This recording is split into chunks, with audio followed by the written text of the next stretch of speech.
Very good morning to all of you. बेटा हम botany में 11th क्लास को स्टार्ट करने जा रहे हैं और हम एक नया यूनिट बेटा स्टार्ट करेंगे, चैप्टर नंबर 1, जिसका नाम है बेटा द लिविंग वर्ल्ड। जो बेटा किंगडम मोनेरा में कंटिन्यू कर रहा हूं बेटा, उसको मैं बीसीआई ऐप में कुछ और 4-5 लेक्चर्स उसमें बेटा मैं बीसीआई एप्लीकेशन में डालूंगा। लेकिन यहां पे हम बेटा लाइव जो स्टार्ट करेंगे that will be chapter number 1 that is called as the living world. तो इस चैप्टर को बेटा हम स्टडी करेंगे and I request to all of you बेटा कि आप ए लाइव क्लासेस बेटा कंटिन्यू देंगे और हम कंटिन्यू ये जर्नी रखेंगे ताकि जितना भी लॉस हमें हुआ है कोविड की वजह से वो लॉस बेटा हमें कम हो जाए या उस लॉस को बेटा हम कम करेंगे। तो चलिए बेटा स्टार्ट करते हैं विद द लिविंग वर्ल्ड। तो इस लिविंग वर्ल्ड में बेटा 2 वर्ड्स हैं। एक वर्ड हमारे पास है that is called as a living और दूसरा वर्ड है हमारे पास that is called as a world. तो पहले हम बेटा ये समझेंगे कि लिविंग हम किसको कहेंगे, किस चीज को हम बेटा लिविंग कहेंगे। तो इसको समझने के लिए बेटा हम एक एग्जाम्पल लेंगे और आप एग्जाम्पल के तौर पर यूं समझे बेटा कि आप कंसिडर कीजिए कि आपके सामने बेटा कोई इंसान है या आप कंसिडर कीजिए कि आपके सामने बेटा सजाद सर है। अब अगर आपके सामने सजाद सर है तो आप मुझे बोलिए कि सजाद सर के लाइफ में बेटा क्या हो रहा है, इसकी लाइफ में बेटा क्या क्या हो रहा है। तो आप बेटा ऐसे कहोगे कि सजाद सर की लाइफ में बेटा आज तक क्या क्या हुआ। पॉइंट्स को बेटा अच्छी तरीके से समझना क्योंकि ये बेसिक चैप्टर है बॉटनी का। तो आज तक सजाद सर की लाइफ में बेटा क्या हुआ, तो आप कहोगे सजाद सर की लाइफ में पहले बेटा बर्थ हुई, उसके बाद आप कहोगे बेटा सजाद सर की लाइफ में उसके बाद सजाद सर की बेटा ग्रोथ होगी, उसके बाद बेटा आप कहोगे सजाद सर की डेवलपमेंट होगी, ये डेवलप हो गया। उसके बाद आप कहोगे बेटा सजाद सर ने रिप्रोडक्शन की, अभी तो मैंने रिप्रोडक्शन नहीं की है लेकिन आप कहोगे सजाद सर इसके बाद बेटा रिप्रोडक्शन करेगा। उसके बाद बेटा आप कहोगे सजाद सर बूढ़ा हो जाएगा और जब ये बूढ़ा हो जाएगा उस टर्म को हम बेटा नाम देते हैं सेनिसेंस। जब ये बूढ़ा हो जाएगा तो उस टर्म को बेटा हम नाम देते हैं that is called as senescence. और लास्ट फाइनली में बेटा आप देखोगे कि यहां पे एक ऑर्गेनिज्म की बेटा डेथ हो जाएगी। तो हम क्या कर रहे हैं बेटा, हमारे पास एक लिविंग ऑर्गेनिज्म है और हम इस लिविंग ऑर्गेनिज्म को बेटा इसकी लाइफ को बेटा देख रहे हैं। और हम क्या देख रहे हैं बेटा कि इसकी पहले बर्थ होगी, फिर हम कह रहे हैं इसके बाद ग्रोथ होगी, उसके बाद हम कह रहे हैं ये डेवलप हो गया, उसके बाद हम कह रहे हैं बेटा इसकी रिप्रोडक्शन, इसने रिप्रोडक्शन की, उसके बाद हम बेटा कहते हैं ये बूढ़ा हो गया, इसकी सेंसेंस होगी और लास्टली हम कहते हैं बेटा इसकी डेथ होगी। ये कहानी होती है बेटा एक लिविंग ऑर्गेनिज्म की। और ये कहानी जो बेटा है ये हर एक लिविंग ऑर्गेनिज्म की कहानी बेटा यही है। जो भी लिविंग ऑर्गेनिज्म है बेटा उसकी कहानी बेटा यही है। अगर हम एक बैक्टीरिया भी लेंगे बेटा उस बैक्टीरिया की भी कहानी बेटा यही होगी। अगर हम बेटा एक प्लांट लेंगे उस प्लांट की कहानी भी बेटा यही होगी। उसकी भी बेटा बर्थ होगी, उसकी भी ग्रोथ होगी, उसकी भी डेवलपमेंट होगी, वो भी रिप्रोडक्शन करेगा, उसकी सेंसेंस होगी और फाइनली बेटा उसकी भी डेथ होगी। यानी कि मैं ऐसे कहूंगा चाहे लाइफ बेटा छोटी हो या चाहे लाइफ बेटा बड़ी हो, उसको बेटा यही कहानी फॉलो करनी है। अब गौर से सुने बेटा, इस कहानी का नटशल अगर हम देखेंगे कि इस कहानी में क्या होता है, तो इस कहानी में बेटा एक ऑर्गेनिज्म की बर्थ होती है। तो हम कह रहे हैं एक ऑर्गेनिज्म की बर्थ होती है और फाइनली हम कहेंगे कि इस कहानी का एंड हो रहा है और इस कहानी का एंड हो रहा है with the death of an organism. ये ऑर्गेनिज्म बेटा अब मर जाएगा। तो ये जो पूरी लाइफ है कहां से लेके बेटा बर्थ से लेके डेथ तक जो ये पूरी लाइफ होती है बेटा, इसी को हम बेटा नाम देते हैं it is called as life span. इसको बेटा हम लाइफ स्पेन का नाम देते हैं। होप बेटा यू आर अंडरस्टैंडिंग। आपको समझ में आ रहा है कि हम क्या पढ़ रहे हैं? हम लिविंग वर्ल्ड पढ़ रहे हैं बेटा। उसमें पहले हमने लिविंग को लिया बेटा और उसको एक एग्जाम्पल के थ्रू हमने समझा कि एक लिविंग ऑर्गेनिज्म की लाइफ को अगर देखेंगे तो उसमें क्या क्या होता है। उसमें बर्थ है, ग्रोथ है, डेवलपमेंट होती है, रिप्रोडक्शन होती है, सेनेसेंस होती है और फाइनली हम कहते हैं उसकी डेथ होती है। और ये कहानी जो है, ये कहानी एक छोटे ऑर्गेनिज्म के साथ भी है, ये कहानी एक बड़े ऑर्गेनिज्म के साथ भी है। और इस कहानी का क्रैक्स जो है, हम कह रहे हैं कि बर्थ होगी लेकिन लास्ट में इस कहानी का एंड होगा, यानी कि इस ऑर्गेनिज्म की डेथ होगी। और जितनी भी चेंजेस बेटा इसमें बर्थ से लेकर डेथ तक आएंगी, उसी को बेटा हम नाम देते हैं, ये एक ऑर्गेनिज्म का लाइफ स्पेन हुआ। अब इसके बाद हम बेटा क्या करेंगे? इसके बाद हम देखेंगे कि अगर हम कह रहे हैं लिविंग, तो हम देखेंगे बेटा वो कौन से कैरेक्टर्स है जो इस कहानी को बेटा डिफाइन कर रहे हैं। समझना मेरी बात, वो कौन से कैरेक्टर्स है जो एक लिविंग ऑर्गेनिज्म को बेटा डिफाइन कर रहे हैं। तो लिविंग ऑर्गेनिज्म को मैंने एक कहानी के तौर से लिया, तो हम कह रहे हैं कि वो कौन से कैरेक्टर्स है बेटा जो एक लिविंग ऑर्गेनिज्म को बेटा डिफाइन करते हैं। हम कैसे कहेंगे कि ये बेटा एक लिविंग ऑर्गेनिज्म है? कैरेक्टर्स जो बेटा डिफाइन करते हैं, किसको डिफाइन करते हैं बेटा? एक लिविंग को बेटा डिफाइन करते हैं। तो कुछ कैरेक्टर्स है जिससे हम बेटा कह सकते हैं कि ये ऑर्गेनिज्म जो है, ये ऑर्गेनिज्म बेटा लिविंग है। पहला कैरेक्टर हम बेटा देखते हैं, इसमें जो सबसे पहला कैरेक्टर हम देखते हैं बेटा, वो हम देखते हैं that is called as growth. उसको बेटा हम ग्रोथ का नाम देते हैं। तो ये कैरेक्टर है जिससे आप लिविंग को बेटा डिफाइन कर सकते हो। क्या आपने देखा है कभी या सुना है कभी कि पास में हमारे पास चेयर है और ये जो चेयर है इसकी ग्रोथ हो रही है, इसकी ग्रोथ नहीं होती है? तो ये पहला कैरेक्टर है जो हमें इसमें देखना है। दूसरा कैरेक्टर बेटा इसमें हमें देखना है, that is called as reproduction. तो रिप्रोडक्शन एक दूसरा कैरेक्टर है बेटा जो एक लिविंग को बेटा डिफाइन करता है। क्या आपने कभी देखा है बेटा चीयर के बच्चे होंगे? नहीं, इसके नहीं होंगे। क्या आपने देखा है किसी भी नॉन लिविंग थिंग के बच्चे होते हैं? नहीं होते हैं। तो हम कहते हैं कि रिप्रोडक्शन जो बेटा है ना, ये किसको डिफाइन करता है? ये लिविंग को डिफाइन करता है। ग्रोथ किसको डिफाइन करता है? ये भी बेटा लिविंग को डिफाइन करता है। तीसरा पॉइंट जो हमें पढ़ना है, जो लिविंग को बेटा डिफाइन करता है, that is ability. That is ability to sense. That is ability to sense and respond to stimuli. Ability to sense and respond to stimuli. देखिए बेटा, एक लिविंग ऑर्गेनिज्म जो होता है बेटा, इसमें एक सेंस होती है या ये रेस्पॉन्ड करता है एक स्टिमुलाई को। क्या आपने कभी चीयर को मारा है और उस चीयर ने आपको वापस मारा है? कभी नहीं ऐसा हुआ है। आप देख रहे हो, अगर आप किसी इंसान को बेटा मारोगे या किसी लिविंग ऑर्गेनिज्म को मारोगे बेटा, वो वापस एक रेस्पॉन्स देगा। ठीक है बेटा, तो इसीलिए मैं कह रहा हूं रेस्पॉन्सिबिलिटी टू सेंस। एक तो है रेस्पॉन्सिबिलिटी सेंस करना, ठीक है, और दूसरा है बेटा respond to the stimuli. Respond to the stimuli, इसको बेटा हम एक ही टर्म में डिफाइन करते हैं, that is called as consciousness. That is called as consciousness. तो ये थर्ड कैरेक्टर है जिससे बेटा एक लिविंग जो है वो डिफाइन होता है। उसके बाद और एक कैरेक्टर है बेटा जिससे लिविंग बेटा डिफाइन होती है, उसको हम कहते हैं एमरजेंट। इसको बेटा हम अभी सीखेंगे जब हम इसको एक एक करके बेटा पढ़ेंगे। तो उसके बाद बेटा आता है that is called as emergence बेटा। तो इसके बगैर भी बेटा कुछ कैरेक्टर्स है, that is called as metabolism. तो मैं यहां पे लिखूंगा बेटा मेटाबॉलिज्म जो है बेटा, वो भी बेटा एक लिविंग को बेटा क्या कर रहा है? डिफाइन कर रहा है। तो इन कैरेक्टर्स को बेटा हमें एक एक करके स्टडी करना है। तो पहले क्या स्टडी करेंगे हम?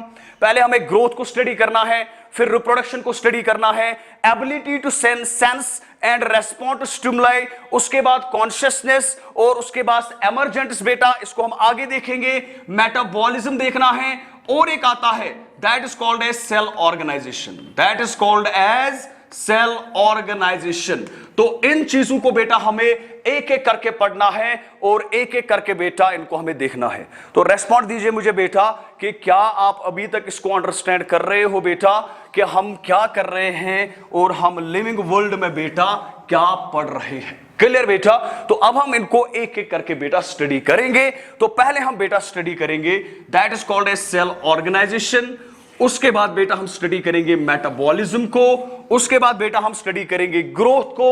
उसके बाद reproduction, then ability to sense and then last में भी बेटा हम स्टडी करेंगे that is called as emergence. तो चलिए बेटा अब हम पहले स्टडी करेंगे that is cell organisation. That is cell organisation. Cell organisation, that is called as cell organisation. तो पहले बेटा सेल ऑर्गेनाइजेशन को देखेंगे। क्लियर? सेल ऑर्गेनाइजेशन में बेटा अगर हम देखेंगे तो हम जनरली कहते बेटा कि एक लिविंग ऑर्गेनिज्म के पास सेल होती है। बहुत सारी सेल्स बेटा एग्रीगेट होके क्या बनाती है? बहुत सारी सेल्स बेटा एग्रीगेट होके एक टिश्यू बनाती है, और टिश्यूज बेटा मिलकर क्या बनाते हैं? ऑर्गन्स बनाते हैं। ऑर्गन्स बेटा मिलकर क्या बनाएंगे? ऑर्गन्स मिलकर बेटा बनाते हैं ऑर्गन सिस्टम। तो हम कहेंगे ऑर्गन सिस्टम बन रहा है। ऑर्गन सिस्टम मिलकर बेटा बना रहा है, that is finally called as an organism. उसको बेटा हम ऑर्गेनिज्म का नाम देते हैं। समझना मेरी बात? So that is a cell organisation.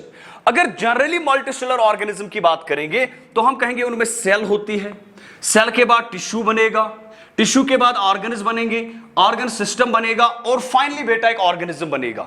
और ये सारे टिश्यूज, ऑर्गन सिस्टम बेटा एक कोऑर्डिनेटेड वे में काम करते हैं और एक ऑर्गेनिज्म को बेटा लाइफ देते हैं। क्लियर बेटा? लेकिन हमें कुछ पॉइंट्स इसमें समझने हैं। अगर हम देखेंगे कि basic structural unit of life जो है, अगर बेसिक स्ट्रक्चरल यूनिट हम कहेंगे यहां पे, तो बेसिक स्ट्रक्चरल यूनिट बेटा सेल होगी। बेसिक स्ट्रक्चरल यूनिट सेल होगी। अगर हमारे पास बेटा एक टिश्यू है, that tissue is itself made up of cells, तो उसमें बहुत सारी सेल्स है, तो हम कहेंगे टिश्यू जो है वो खुद सेल्स का बना है, और बाद में फिर ऑर्गन्स बनते हैं। तो हम कहेंगे ना बेटा सेल जो है ये बेटा बेसिक स्ट्रक्चरल यूनिट है। इतना ही नहीं बेटा, हम ये भी कहते हैं कि जो सेल होती है बेटा it is the functional unit. ये बेटा एक फंक्शनल यूनिट भी होता है। It is also a functional unit of living organisms. ये फंक्शनल यूनिट भी है बेटा लिविंग ऑर्गेनिजम्स की। समझना मेरी बात? अगर टिश्यू में बेटा कोई काम चल रहा है, कोई भी टिश्यू है उसमें कोई काम चल रहा है, अल्टीमेटली अगर आप देखोगे ना वो काम अल्टीमेटली एक सेल कर रही है। यानी कि अगर फंक्शनल लेवल पे देखेंगे एक ऑर्गन पे, फॉर एग्जांपल पेनक्रियाज है हमारे पास, इसके पास ये बहुत सारे काम करता है, ठीक है बेटा। लेकिन अगर आप पेनक्रियाज में देखोगे उसमें जो सेल्स होंगी बेटा एक्चुअली वो सेल्स काम करती है। तो हम कहेंगे ना इसलिए कि जो फंक्शनल यूनिट है बेटा, functional unit of living organism भी सेल है, और बेसिक स्ट्रक्चरल यूनिट जो बेटा है वो भी सेल है। लेकिन अब हमें थोड़ा इसको डाइवर्ट करना है। समझना मेरी बात? क्या मैं कह सकता हूं, पॉइंट को समझना बेटा, पॉइंट को समझना। क्या मैं कह सकता हूं दैट सेल, क्या मैं कह सकता हूं दैट ये जो सेल है that it is the defining future, it is the defining future of a living organism. बात को समझना कि डिफाइनिंग फ्यूचर क्या है। क्या ये सेल बेटा जो है, क्या हम इससे कह सकते हैं कि एक ऑर्गेनिज्म बेटा लिविंग है, या हम ये कह सकते हैं कि यह ऑर्गेनिज्म नॉन लिविंग है? क्या ये बेटा लिविंग को डिफाइन करता है? अगर किसी ऑर्गेनिज्म के पास सेल है, क्या आप कह सकते हो कि ये ऑर्गेनिज्म बेटा लिविंग है?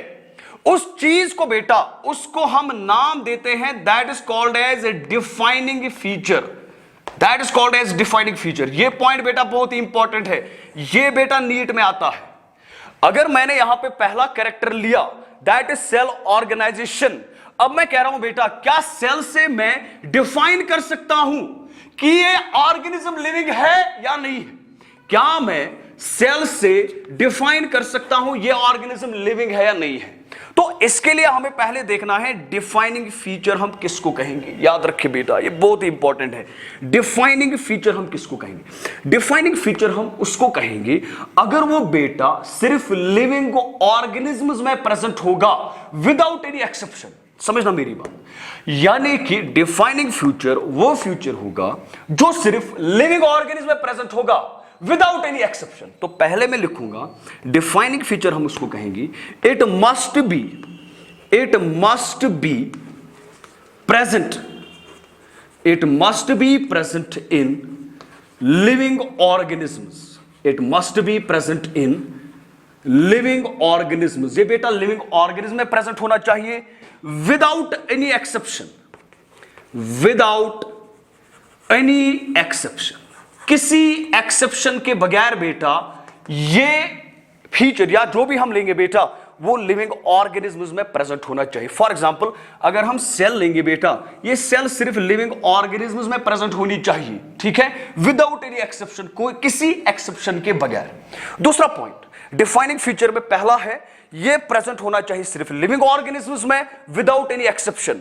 दूसरा पॉइंट है should not be present in living organisms, sorry, should not be present in non living organisms, should not be present in non living organisms या नॉन लिविंग थिंग्स।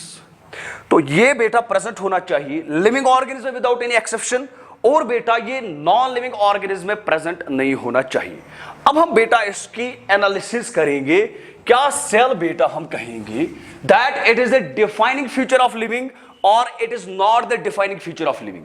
अगर बेटा हम सेल को देखेंगे, अगर एक स्मॉलेस्ट ऑर्गेनिज्म भी देखेंगे हम, फॉर एग्जांपल बैक्टीरिया बेटा देखेंगे, बैक्टीरिया देखेंगे बेटा, एमोबा देखेंगे बेटा, पैरामीशियम देखेंगे, अगर हम इन ऑर्गेनिजम्स को बेटा देखेंगे तो ये सारे के सारे बेटा यूनिसेल्युलर है।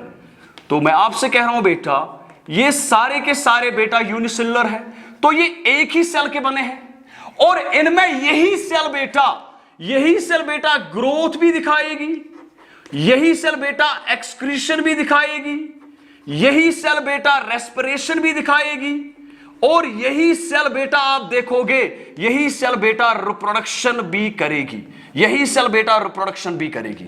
So it is present in all living organism. हम मान के चलते हैं कि अगर यूनिसेलुलर ऑर्गेनिज्म भी है बेटा उसमें एक ही सेल प्रेजेंट है, लेकिन वो सेल बेटा वहां पे सारे काम कर रही है, ग्रोथ भी, एक्सक्रीशन भी, रेस्पिरेशन और रिप्रोडक्शन भी कर रही है। लेकिन क्या आपने किसी नॉन लिविंग थिंग में देखा है कि उसमें सेल प्रेजेंट है और वो सेल सारी फंक्शंस कर रही नहीं कर रही है? तो हम कहेंगे ये जो सेल है बेटा it is a defining feature of living. ये डिफाइनिंग फीचर है किसका? लिविंग का बेटा, ठीक है। एनसीईआरटी को बेटा आप खोल के देखेंगे, जो पेज नंबर 1 है लिविंग वर्ल्ड का, वहां पे क्लियरली बेटा ये चीजें दिखाई गई हैं और उन्हीं चीजों को बेटा मैं यहां पे एक्सप्लेन कर रहा हूं, ठीक है बेटा। तो एक बार फिर से कहूंगा बेटा, हमने लिया पहला दैट इज सेल ऑर्गेनाइजेशन। मैंने कहा कि लिविंग को हम कब लिविंग कहेंगे, उसके लिए कुछ कैरेक्टर्स है, तब जाके हम उसको लिविंग कह सकते हैं। अब वो कैरेक्टर्स क्या थे बेटा? पहला कैरेक्टर मैंने कहा सेल ऑर्गेनाइजेशन है। सेल है, टिश्यू है, ऑर्गन सिस्टम और ऑर्गेनिज्म है। ये मल्टीसेलुलर में आप देखोगे ऑर्गेनाइजेशन ऐसी है, लेकिन अगर यूनिसेलुलर होगा उसमें क्या होगा? मान लिया यूनिसेलुलर में ऑर्गेनाइजेशन नहीं है, लेकिन वहां पे एक ही सिंगल सेल बेटा वो सारे काम करती है जो एक मल्टीसेलुलर में बेटा यहां पे टिश्यू, ऑर्गन और ऑर्गन सिस्टम करते हैं, ठीक है बेटा। तो और एक पॉइंट मैंने यहां पे समझा कि डिफाइनिंग फीचर हम किसको कहेंगे? मैंने कहा डिफाइनिंग फीचर हम उसको कहेंगे जिसमें बेटा दो चीजें होंगी। एक तो वो डिफाइनिंग फीचर बेटा किस में? सिर्फ लिविंग ऑर्गेनिज्म में प्रेजेंट होना चाहिए विदाउट एनी एक्सेप्शन, और वो डिफाइनिंग फीचर बेटा नॉन लिविंग ऑर्गेनिज्म्स में प्रेजेंट नहीं होना चाहिए। और एनालिसिस के बाद जब हम एनालिसिस कर रहे हैं तो हम कह रहे हैं cell is the defining feature of a living organism, जिसमें छोटे से छोटा ऑर्गेनिज्म भी अगर होगा बेटा उसमें सेल हर एक फंक्शन करती है। तो ये पहला कैरेक्टर था। अब दूसरा कैरेक्टर बेटा हम देखेंगे that is called as metabolism, और ये ही बहुत ही इंपॉर्टेंट है बेटा। सो दूसरा कैरेक्टर हम बेटा देखेंगे and the second character is called as सुजात से चला and the second character is that is called as metabolism. Metabolism को बेटा मैं दो हिस्सों में सीधे डिवाइड करूंगा, ठीक है बेटा, तब जाके हमें मेटाबॉलिज्म समझ में आ जाएगी। तो पहले मैं कह रहा हूं बेटा कि मेटाबॉलिज्म जो है इसके दो टाइप्स है। एक को बेटा मैं नाम देता हूं that is called as anabolism, और जो दूसरा है बेटा उसको मैं नाम देता हूं that is called as catabolism. One is anabolism and another is catabolism, ठीक है बेटा। पहले हम एनाबॉलिज्म को देखेंगे और उसके बाद बेटा कैटाबॉलिज्म को देखेंगे। सो हमारे पास है मेटाबॉलिज्म। मेटाबॉलिज्म को दो हिस्सों में डिवाइड करो, one is anabolism, another is catabolism, ठीक है बेटा। समझना मेरी बात को। अगर हम बेटा एक सेल को लेंगे, एक सेल में बेटा बहुत सारी रिएक्शंस होती हैं, बहुत सारी रिएक्शंस होती हैं, ठीक है। अब इसमें कुछ रिएक्शंस बेटा ऐसी होती हैं, कुछ रिएक्शंस बेटा इसमें कंस्ट्रक्टिव होती हैं, लेकिन कुछ रिएक्शंस बेटा आप इसमें देखोगे, कुछ रिएक्शंस बेटा इसमें डिस्ट्रक्टिव होती हैं। इनको बेटा मैं समझाऊंगा। तो एक सेल में बेटा बहुत सारी रिएक्शंस होती हैं, बहुत सारे केमिकल्स होते हैं। फॉर एग्जांपल प्रोटीन है इसमें, फॉर एग्जांपल इस सेल में बेटा कार्बोहाइड्रेट है, फॉर एग्जांपल इस सेल में फैट है बेटा, ठीक है। अब ये सारे केमिकल्स जो इसमें होते हैं, ये केमिकल्स बेटा बनते भी हैं, यानी कि इनमें एनाबॉलिज्म होती है, लेकिन ये केमिकल्स बेटा टूटते भी है, यानी कि कैटाबॉलिज्म होता है। तो पहले हम बेटा देखेंगे कैटाबॉलिज्म को, ठीक है। कैटाबॉलिज्म हम कहते हैं ये एक ऐसी रिएक्शन है बेटा जिसमें हम एक बड़े मॉलिक्यूल को बेटा तोड़ते हैं, बड़े मॉलिक्यूल को तोड़ते हैं बेटा किसमें, छोटे छोटे मॉलिक्यूल्स में। In other words I can say catabolism एक ऐसी रिएक्शन है जिसमें बेटा हम लार्ज कॉम्प्लेक्स मॉलिक्यूल्स को, लार्ज कॉम्प्लेक्स मॉलिक्यूल्स को बेटा हम ब्रेक डाउन करते हैं, तोड़ते हैं बेटा इनटू सिंपलर मॉलिक्यूल्स, छोटे छोटे मॉलिक्यूल्स में बेटा इनको ब्रेक डाउन करते हैं। फॉर एग्जांपल बेटा अगर हमारे पास एक मॉलिक्यूल है और इस मॉलिक्यूल को बेटा मैं नाम दे रहा हूं ए, और ये बेटा लार्ज मॉलिक्यूल है, it is a complex molecule, ये बहुत बड़ा मॉलिक्यूल है, लार्ज कॉम्प्लेक्स मॉलिक्यूल। इस ए को बेटा मैं बी में कन्वर्ट कर रहा हूं, बी को बेटा मैं सी में कन्वर्ट कर रहा हूं, सी को बेटा मैं डी में कन्वर्ट कर रहा हूं, और ये जो डी हमारे पास बन रहा है बेटा ये एक स्मॉल मॉलिक्यूल है, it is a small molecule. तो मैं क्या कर रहा हूं बेटा, मैं एक लार्ज मॉलिक्यूल को बेटा ब्रेक डाउन कर रहा हूं एक स्मॉल मॉलिक्यूल में, लेकिन जब भी मैं इस लार्ज मॉलिक्यूल को बेटा स्मॉलेस्ट या स्मॉल मॉलिक्यूल में बेटा सिंपल मॉलिक्यूल में ब्रेक कर रहा हूं, मैं इस प्रोसेस को बेटा सेटअप वाइज कर रहा हूं। इस प्रोसेस को बेटा मैं कॉम्प्लेक्स मॉलिक्यूल को बेटा हम ब्रेक करेंगे इनटू सिंपलर मॉलिक्यूल्स। तो लार्ज कॉम्प्लेक्स मॉलिक्यूल बेटा मैंने कंपाउंड ए यहां पे लिया फॉर एग्जांपल, और इसको मैं बेटा ब्रेक कर रहा हूं सेटअप वाइज में बेटा इसको ब्रेक कर रहा हूं। याद रखे एक ही बार में इसको ब्रेक नहीं करूंगा, इसको मैं बेटा सेटअप वाइज ब्रेक करूंगा, और ब्रेक होने के बाद ये बेटा एक सिंपल मॉलिक्यूल में कन्वर्ट हो रहा है।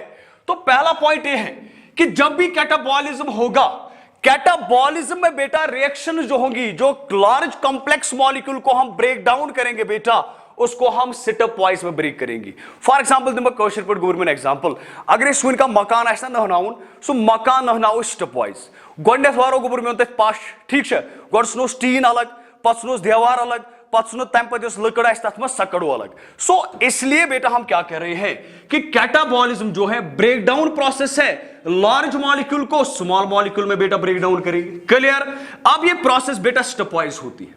और एक पॉइंट है इसमें, जब भी कैटाबॉलिज्म की रिएक्शन होती है बेटा, इस कैटाबॉलिज्म रिएक्शन में बेटा एंजाइम्स की जरूरत होती है। फॉर एग्जांपल अगर मैंने इस ए को बी में कन्वर्ट किया तो यहां पे एक एंजाइम की जरूरत पड़ेगी। फॉर एग्जांपल उसको हमने नाम दिया E1 एंजाइम। अगर बी है, अब बी को हमें सी में कन्वर्ट करना है तो यहां पे एंजाइम E2 बेटा काम आएगा, और यहां पे बेटा एंजाइम E3 काम आएगा, और फाइनली ये बेटा एक सिंपलेस्ट या स्मॉल मॉलिक्यूल में बेटा कन्वर्ट होगा। और एक पॉइंट बेटा समझना है, यहां पे हमें दो पॉइंट्स हैं। अगर बेटा हमें बॉन्ड बनाना होगा, अगर बॉन्ड बनाना होगा, अगर हमें बॉन्ड बनाना होगा तो बेटा उस वक्त एनर्जी की जरूरत होती है। एनर्जी इज रिक्वायर्ड, तो उस वक्त बेटा हमें एनर्जी चाहिए। आप ये बखूबी समझ सकते हो, अगर किसी को हमें बेटा जोड़ना है, जोड़ने के लिए बेटा एनर्जी चाहिए, लेकिन अगर हमें किसी को बेटा तोड़ना होगा, यानी कि बॉन्ड को बेटा तोड़ना होगा, तो उस वक्त क्या बेटा होगा, उस वक्त बेटा एनर्जी जो है वो बेटा रिलीज होती है। देन एनर्जी इज रिलीज्ड, उस वक्त बेटा एनर्जी रिलीज होती है। तो दो चीजें, अगर जोड़ेंगे तो एनर्जी की रिक्वायरमेंट होगी, अगर बेटा तोड़ेंगे तो उस वक्त बेटा एनर्जी जो है दैट विल बी रिलीज्ड, वो बेटा रिलीज होगी। तो बेटा मुझे बताएं कैटाबॉलिज्म में क्या होगा। कैटाबॉलिज्म में दो चीजें होंगी, एक तो इसमें लार्ज मॉलिक्यूल बेटा ब्रेक डाउन होगा स्मॉल मॉलिक्यूल में, दूसरा पॉइंट ये एंजाइमेटिक प्रोसेस होगी, और तीसरा पॉइंट बेटा इसमें एनर्जी जो है, इसमें बेटा एनर्जी रिलीज होती है, energy will be released in catabolism. अब दूसरा हम समझेंगे यहां पे बेटा, that is called as anabolism. तो ये कैटाबॉलिज्म था, अब पहले बेटा हम एनाबॉलिज्म को समझेंगे। एनाबॉलिज्म हम बेटा कहते हैं ये एक कंस्ट्रक्टिव प्रोसेस है। इसमें बेटा हम क्या करेंगे, इसमें हम सिंपल मॉलिक्यूल्स को बेटा कन्वर्ट करते हैं into complex molecules. Simple molecules को कॉम्प्लेक्स मॉलिक्यूल्स में बेटा कन्वर्ट करेंगे, ठीक है बेटा। लेकिन कैटाबॉलिज्म में क्या किया, कैटाबॉलिज्म में हमने लार्ज मॉलिक्यूल्स को बेटा सिंपल मॉलिक्यूल्स में ब्रेक डाउन किया, यहां पे हम सिंपल मॉलिक्यूल्स को बेटा कन्वर्ट करेंगे इनटू कॉम्प्लेक्स मॉलिक्यूल्स। क्लियर बेटा। दूसरी बात, फॉर एग्जांपल अगर मेरे पास बेटा कंपाउंड डी है, मैं उसी रिएक्शन को बेटा रिवर्स में दिखाऊंगा। अगर कंपाउंड डी है हमारे पास, ये सिंपल है, इसको बेटा मैं कन्वर्ट कर रहा हूं कॉम्प्लेक्स में, तो डी को बेटा मैं सी में कन्वर्ट करूंगा, सी को बेटा मैं बी में कन्वर्ट करूंगा, और जो बी है बेटा इसको मैं ए में कन्वर्ट करूंगा, और ए मेरे पास बेटा एक कॉम्प्लेक्स मॉलिक्यूल है, it is a complex molecule. Clear बेटा। तो यहां पे मैं जोड़ने की कोशिश कर रहा हूं, ठीक है बेटा। और ये प्रोसेस भी बेटा स्टेपवाइज होगी, इट विल बी स्टेपवाइज, ये स्टेपवाइज होगी, step 1, step 2, step 3, constructive process है। और इस प्रोसेस में बेटा एंजाइम्स का यूज होगा, E1, E2, E3 enzyme, enzymatic process होगी, एंजाइम्स बेटा इसमें यूज होंगे। और इस प्रोसेस में बेटा एनर्जी जो है, एनर्जी बेटा यहां पे एनर्जी की जरूरत पड़ेगी, तो मैं कहूंगा यहां पे energy is required, energy is required. अब ये दोनों रिएक्शंस बेटा, चाहे सेल में एनाबॉलिज्म होगा या चाहे सेल में बेटा कैटाबॉलिज्म होगा, दोनों रिएक्शंस को बेटा मिलाकर हम नाम देते हैं that it is called as catabolism. इसको बेटा हम कैटाबॉलिज्म का नाम देते हैं, ठीक है बेटा। अब कुछ एग्जांपल्स में यहां पे बेटा दिखाऊंगा कैटाबॉलिज्म और एनाबॉलिज्म, ठीक है बेटा। फॉर एग्जांपल कैटाबॉलिज्म, मेरे पास एक ग्लूकोज मॉलिक्यूल है C6H12O6, ये कॉम्प्लेक्स मॉलिक्यूल है बेटा, ठीक है। और इसको मैं ब्रेक कर रहा हूं बाय रेस्पिरेशन, रेस्पिरेशन के थ्रू बेटा इसको मैं ब्रेक कर रहा हूं बेटा, और मैं इससे एक तो एनर्जी निकालता हूं और दूसरा इसमें कार्बन डाइऑक्साइड या वाटर जो बेटा है वो रिलीज होगा। तो यहां पे मैंने एक कॉम्प्लेक्स मॉलिक्यूल को ब्रेक किया बेटा, कार्बन डाइऑक्साइड में वाटर में ब्रेक किया, ठीक है, और साथ में मेरे पास रिलीज हुई that is called as the energy. तो ये एक कैटाबॉलिक प्रोसेस है। क्लियर बेटा। दूसरी एक एग्जांपल है बेटा, फॉर एग्जांपल हमारे पास एक प्रोटीन मॉलिक्यूल है। अगर प्रोटीन को बेटा देखेंगे, जो प्रोटीन मॉलिक्यूल होता है it is made up of amino acids. ये बेटा एमिनो एसिड्स का बना होता है, बहुत सारे एमिनो एसिड्स का बना होता है। फॉर एग्जांपल हमारे पास 21 एमिनो एसिड्स है, 21 एमिनो एसिड्स का प्रोटीन बना है। फॉर एग्जांपल ये एक एमिनो एसिड है, ये दूसरा एमिनो एसिड है, ये तीसरा है, ये फोर्थ है, ये फिफ्थ है, ये सिक्स्थ है बेटा। ये बहुत सारे एमिनो एसिड्स है बेटा, और इन्होंने मिलकर एक लार्ज प्रोटीन मॉलिक्यूल बनाया। तो इसको हम बेटा नाम देंगे, ये एक लार्ज कॉम्प्लेक्स प्रोटीन मॉलिक्यूल है, ठीक है बेटा। जब मैं इसको कैटाबॉलिज्म रिएक्शन में डालूंगा तो इसी प्रोटीन मॉलिक्यूल को बेटा हम क्या करेंगे, इसको ब्रेक डाउन करेंगे बेटा, और ये सारे एमिनो एसिड्स बेटा इससे बाहर निकालेंगे। ये एमिनो एसिड भी निकालेंगे, ये एमिनो एसिड भी निकालेंगे, और ये वाला एमिनो एसिड भी निकालेंगे। तो हमने बेटा इसको ब्रेक किया और एमिनो एसिड्स वापस बेटा निकालेंगे। तो इस प्रोसेस को बेटा हम नाम देंगे दैट इट इज कैटाबॉलिज्म, ठीक है। तो रेस्पिरेशन बेटा एक कैटाबॉलिक प्रोसेस है। और जो प्रोटीन की जो हम यहां पे डिग्रेडेशन करेंगे बेटा, उसको भी कहेंगे हम ये कैटाबॉलिक प्रोसेस है। अब एनाबॉलिज्म में बेटा हम एक एग्जांपल देखेंगे कि एनाबॉलिज्म जो है इसमें बेटा कौन से एग्जांपल है। एनाबॉलिज्म में बेटा हम एग्जांपल देते हैं फोटोसिंथेसिस की, एग्जाम्पल ऑफ फोटोसिंथेसिस। देखिए बेटा फोटोसिंथेसिस में हम क्या करते हैं, फोटोसिंथेसिस में हम कार्बन डाइऑक्साइड और वाटर को बेटा आपस में मिलाते हैं। ठीक है, दो सिंपल मॉलिक्यूल्स को बेटा मिला रहे हैं with the help of energy का यूज करते हैं और इसको बेटा कन्वर्ट करते हैं C6H12O6। एग्जैक्टली अगर आप देखोगे बेटा, it is the reverse of there, that is called as respiration. तो यहां पे कार्बन डाइऑक्साइड और वाटर को बेटा हमने ब्रेक डाउन किया और जहां पे हमने जोड़ा और कन्वर्ट किया C6H12O6। इस प्रोसेस को बेटा हम यहां पे नाम देंगे, it is a constructive process. Clear बेटा? तो ये एनाबॉलिज्म यहां पे क्लियर। तो इसी तरह बेटा अगर मेरे पास अब एमिनो एसिड्स है, ये एक एमिनो एसिड है, ये दूसरा है, ये थर्ड है, ये फोर्थ है बेटा, अगर इन एमिनो एसिड्स को बेटा हम ज्वाइन करेंगे, जोड़ेंगे बेटा, तो उस वक्त हम उसको नाम देते हैं, that is called as anabolism. Clear बेटा? कल हम बेटा इसके आगे कंटिन्यू करेंगे कि कैटाबॉलिज्म या एनाबॉलिज्म जो है इसका डिफाइनिंग फीचर बेटा क्या है।